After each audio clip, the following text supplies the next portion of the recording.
Most people think you need to be some type of genius or insane risk taker to make money with Section 8 rentals. But what most people tell you is that the most reliable ways to make money in this space is incredibly boring. They're not flashy, they're not going to get you a million likes on Instagram, but they almost never fail you if you follow the playbook properly. I'm Khateri, and today I'm breaking down the most boring, reliable, and proven ways to make money, specifically with Section 8 houses, even if you're starting from scratch. Because I use these exact 3 strategies to build a $1.9 million Section 8 portfolio that generates me $30,000 a month in government-backed checks. And what most people need to understand is that if you are profitable, then being boring is good. Boring means predictable. Boring means repeatable. Boring means you can actually sleep at night knowing your rent is gonna come in, your properties are slowly appreciating, and you're not gambling your future on some wild gambling strategy. So if you wanna get rich slow, and you wanna do it with as little drama as possible, then this video is for you.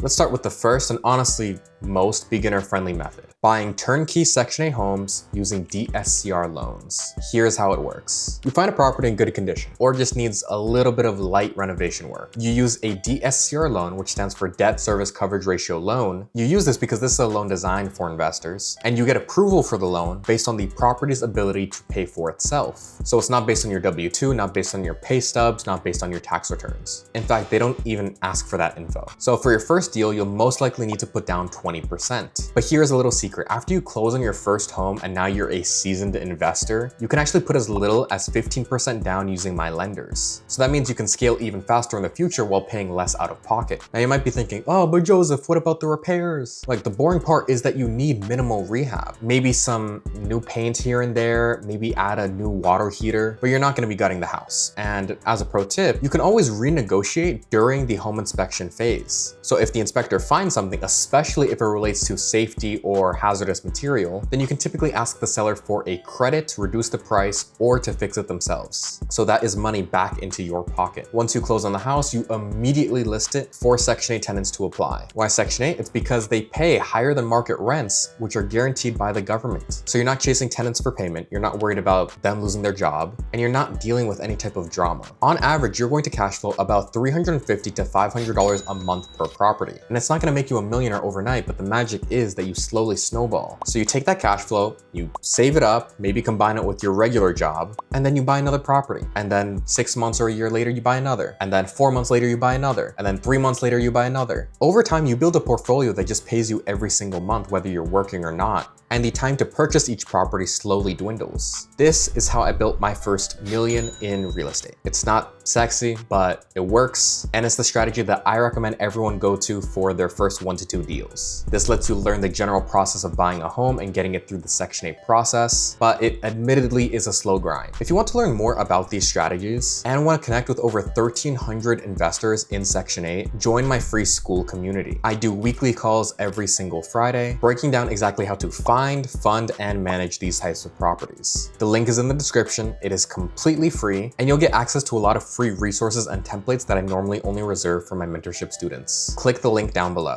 All right, now let's talk about the second way to invest, the BRRRR method. So that stands for buy, rehab, rent, refinance, and repeat. So this is for people who want a little bit more hands-on, who are okay committing a little bit more time, and who want to recycle and scale as fast as humanly possible. So here's how it works. You find a distressed property, all right? A fixer-upper that needs a little bit of love or a lot of love. If you're working with my lenders, it'll be 10% down payment on the first house, and then after the first house, it'll be 0% down, since you've again become a seasoned investor. Once you own the property, you get multiple quotes for the rehab. Don't just go in with the first contractor you find. Shop around, compare prices, and make sure that you're not getting ripped off. You do the rehab, bring it up to Section 8 standards, and then you rent it out to a Section 8 tenant. Again, guaranteed rent and higher than market value in a lot of cases. Now here's the key. After the property is rented out, stabilized, leases made, then you go back to the lender and ask for a refinance. You can typically pull out up to 80% of this new higher appraisal value. So that means you get most, or sometimes all, of your original money back, and then you can just do it all over again. Now the goal here isn't necessarily to make a huge profit on each deal. The goal really is just to recycle your money, build equity, and scale your portfolio as fast as possible. And I'll be 100% honest with you guys, right? This method is more risky and more time commitment. I mean, it basically becomes a part-time job. You're dealing with contractors, permits, inspections, and sometimes surprises. So if you're not organized or you don't have the reserves, you could get burned. But if you do it right, the BRRRR strategy is one of the fastest ways to build wealth in real estate, especially with Section 8 where your rent is locked in and your cash flow is predictable. Now let's talk about the third way, right? The big leagues. Buying full portfolios. So this is for people who want to go from 0 to 60, right? For experienced investors who want to scale fast. So here's how it works. Instead of buying just one property at a time, you're going to buy a package, maybe 5 properties, 10 properties, 20, even 50 properties, all at the same time in just one deal. So these are usually being sold by another investor who wants to cash out, retire, or just move on to a different strategy. To do this, you are going to need some serious capital. You can either use OPM or other people's money, meaning you raise funds from partners or investors. You can use portfolio loans, which usually require 25% down, or in some cases you can use seller financing. Now, this is one of the very few times where I can recommend it because you're dealing with a sophisticated seller who understands the process, and getting loans in the millions of dollars is sometimes difficult and they know it. Otherwise, I don't recommend seller financing. Buying portfolios is not for beginners. You need to do some serious due diligence, inspect every property, review every lease, and make sure you're not buying a bunch of headaches. A lot of the times, landlords will end up selling 20 units, but 4 of them are just terrible, nobody would ever buy these homes types of properties. So you have to evaluate if that's actually worth it. But if you do have experience and you have a great team, this is one of the fastest ways to scale. You can literally go from owning 0 properties to a multi-million-dollar portfolio with just a single transaction. So it's more money, it's more time, it's way more risk, but it's also more reward. And it is how a lot of the big names in Section 8 try to scale. So why do these 3 boring methods work so well? Because they're based on fundamentals, right? You're buying real assets with real cash flow in markets where there's real demand, right? You're not chasing trends, you're not speculating on anything, you're not really hoping for a miracle to happen. Section 8 is one of the most stable, recession-proof, and government-backed strategies in real estate. The rent is guaranteed, the demand is massive, and the process is repeatable. So if you want to get rich slow and actually stay rich, these are the methods that you should be using. But there are a few mistakes I see beginners make with these strategies that cost them months of headaches and time wasted. The first, trying to do everything yourself. You need to build a team instead. Lenders, agents, contractors, property managers, etc. The second is not having enough reserves. You always want to keep at least 3 months of expenses per property. This government shutdown is a great example. Overpaying for properties, right? That's mistake number 3. So you want to run your numbers, use conservative estimates, and don't get emotional. Next is ignoring due diligence. So always inspect the property, review the leases, and check the neighborhood. I cannot tell you the amount of times I get landlords entering my school community saying how they didn't know what they were doing, bought a bad house in a bad neighborhood, and now they're looking for a way out.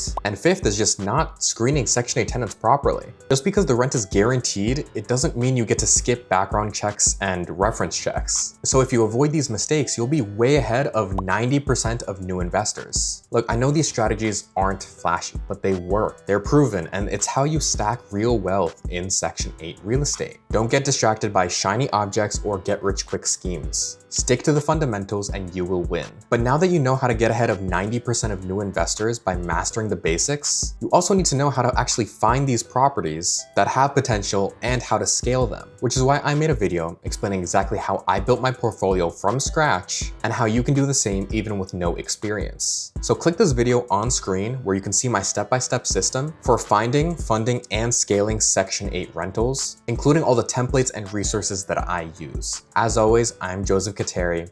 Have a nice day.